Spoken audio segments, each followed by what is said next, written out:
ያመጣኸው? ኤልሽዋኔ ሔዋን ያስበለኝ። እኔ አንተ ሔዋን አይደለሁም።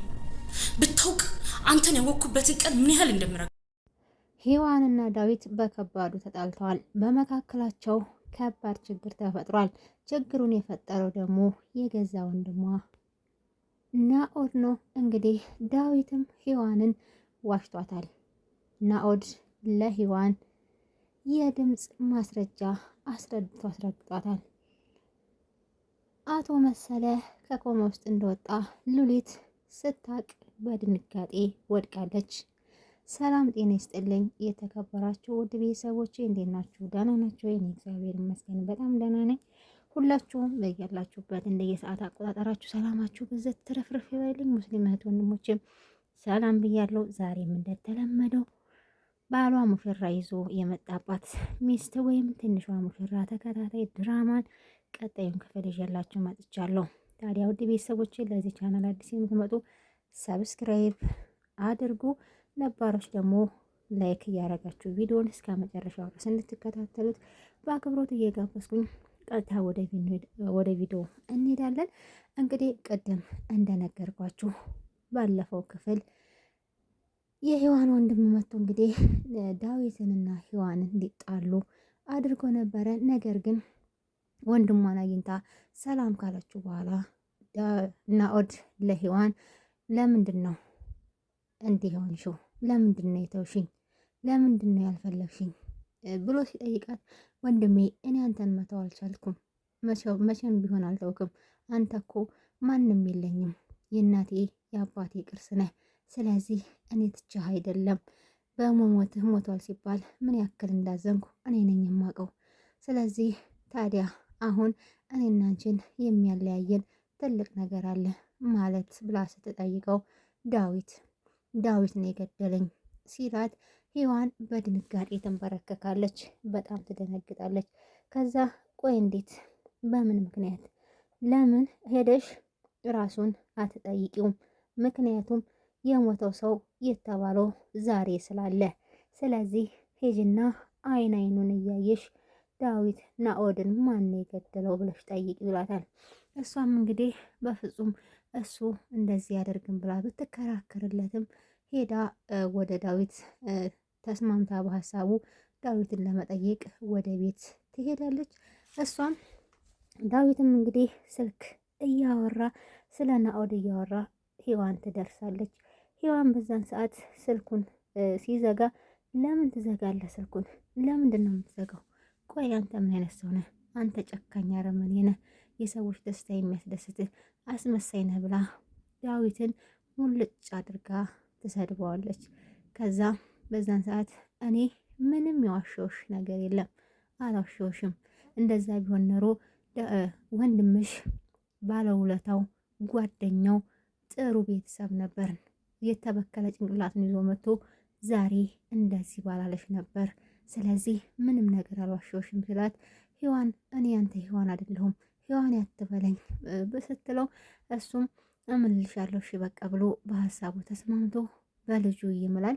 እዚህ ጋር እንግዲህ ቤተሰቦቼ በልጁ ምሎ የሆነ ችግር ካለ እንግዲህ ከንግግሩ እንደምንረዳው የአንድ ዕቃን ስህተት ያላት ነገር አለች። እንግዲህ ትክክለኛ ናኦድ ነው ትክክለኛ ዳዊት ነው የምንለውን ቀጣዩ ክፍል ላይ ነው እንግዲህ እያየን የምንሄደው የሚሆነው። ከዛም እንግዲህ በልጇ ሲምልላት ሔዋን በጣም ደስ ይላትና ታቅፈዋለች። ከዛ እንግዲህ ሮዛ ስራ እያፈላለገች ስልክ ይደወልላታል። ሲደወልላት እንግዲህ ስራውን እንዳልተቀበሏት ውድቅ እንዳደረጉባት ይነግራታል። ማስታወቂያ እያነበበች እንግዲህ የአቶ ናኦድ ይመጣና ሰላም ይላታል። ሲመስለኝ ስራ እየፈለግሽ ይመስለኛል። እኔና አንቺ በብዙ ሰው ድካም መጠቀም እንፈልጋለን፣ ነገር ግን ሮጠን እዛው ቦታችን ላይ ነን እያለ እንግዲህ በተረትም በምሳሌም እየነገረ ያስረዳታል። ከቅድሙ ጋር ተረት ይመሳሰልብኛል ልበል ትላለች ሮዛም። እንግዲህ ለማንኛውም ናኦድ ጌታቸው እባላለሁ የሔዋን ወንድም ሲላት ሮዛ በጣም ትደነግጣለች። ምክንያቱም ሁሉም የሔዋን ወንድም ናኦድ እንደሞተ ነበር የሚያውቁት። እንግዲህ የሞተ ሰው እንግዲህ አፈር ልሶ ተነስቷል ነው የሚባለው። ከዛ በጣም ትደነግጣለች።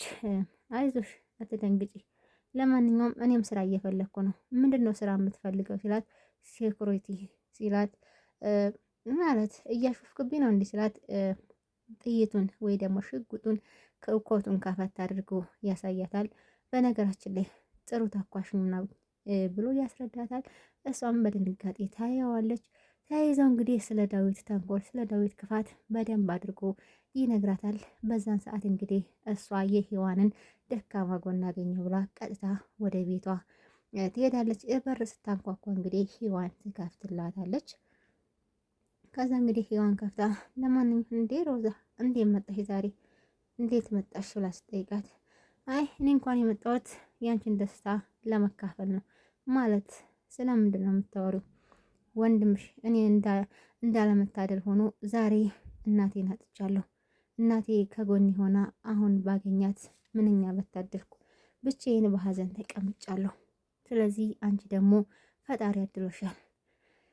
ፈጣሪ ያዳላ ለሁላችንም አንድ ነው። ሁላችንም እኩል አድርጎ ነው የሚሆን። ስለዚህ አንቺም አልታደልኩም አትበይ። አሁን ለምን ነበረ ስትላት፣ ወንድምሽ እንዳልሞተ ሰምቻለሁ። ማለት ማን ነገረሽ? እንዴት ሰማሽ? ለማንኛውም አመሰግናለሁ። ስለዚህ አሁን ወንድምሽ መጥቷል። ዳዊት ደግሞ ሁሉ ነገር የደረሰበት ዳዊት ያደረሰበትን ግፍና ጥላቻ በደንብ አድርጎ ነግሮኛል። ስለዚህ አሁን ከመቼውም በላይ እኔና አንቺ አንድ ላይ መሆን አለብን ጓደኛዬ ብላ እንግዲህ ተለሳልሳ ልትቀርባት ብትሞክርም ሔዋን የምትከጀል አልሆነችም። ከዛ እንግዲህ አሁን ስለማን እያወራሽ ነው? ስለ ዴቭ ነው? ምንም ብትኝ አልሰማሽም። ለምክርሽ አመሰግናለሁ ብላ በሩን ዘግታባት ትገባለች።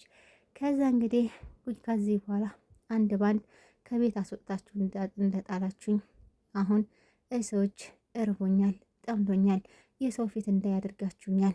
አሁን በሙሉ ማንነት ተመልሼ እናንተንም አንድ ባንድ በቀላችኋለሁ እያለች እንግዲህ ብቻዋን አሁንም ፉከራዋን ትቀጥላለች። በዛን ሰዓት ዳዊትና ናኦድ ይገናኛሉ። ከዛ እንግዲህ ቆይ ምንድን ነው የምትፈልገው? እኔን መበቀል? አይ ነግሬ ነበረ። እኔ አንተን መበቀል ሳይሆን ማሰቃየት ነው የምፈልገው፣ እረፍት እንድታጣ ጥላሃን ጭምር እንድትፈራ። ታዲያ ከዚህ ሁሉ ለምን ግንባሬን ብለህ ተኩሰህ አትገላግለኝም ቢለው ዳዊት አይ እሱንም አስቤው ነበረ። ታዲያ ለምን የሰጠሁትን ማስረጃ አሰባስበህ ለምን አታሳስረኝም ሲለው እሱንም አስቤ ነበረ፣ ግን እሱ ላንተ ተመጣጣኝ ቅጣት አይሆንልም። ስለዚህ አንተን ማሰቃየትና መበቀል ነው የምፈልገው ይለዋል። እንደዛ ከሆነ አድርገው፣ እነሱ ጀምረው ካል እኔ ጨርሰሃለሁ ብሎ እንግዲህ ይነግረዋል። እኔም የምፈልገው ይህን ነበር ብሎ ናኦድ ጥሎት ገለል ይላል። ሔዋን የዳዊትን የድምፅ ማስረጃ ሰምታለች።